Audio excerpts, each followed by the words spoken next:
আসসালামু আলাইকুম। আজকে দেখাবো বাচ্চাদের প্যান্টে রাবার কিভাবে লাগাতে হয়। এখানে আমি 1/2 ইঞ্চিরও কম পরিমাণ চওড়া একটি রাবার নিয়ে নিয়েছি, আর যেটাকে টোটালি আমি 14 ইঞ্চি কাট করে নিয়েছি।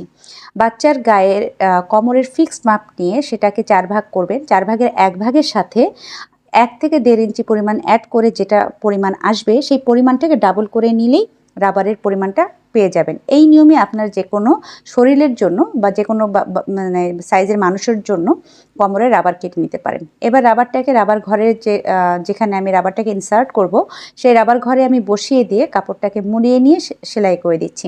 তবে এই জিনিসটা একটু খেয়াল রাখতে হবে, আমি কিন্তু এখানে রাবারের উপরে সেলাই দিচ্ছি না, আমি শুধুমাত্র কাপড়ের উপরে সেলাই দিচ্ছি। এই যে রাবারটাকে টেনে টেনে বের করে নিচ্ছে এক সাইড থেকে, আর এক সাইডে সেলাই করে দিচ্ছি। যেহেতু আমি রাবারটাকে প্রথমে জয়েন্ট দিয়ে নিয়েছি তাই সেলাই করাটা একটু কষ্টকর হবে। ভালো করে যদি ভিডিওটা লক্ষ্য করেন, যারা নতুন আছেন আশা করি তারা খুব সহজেই বুঝতে পারবেন।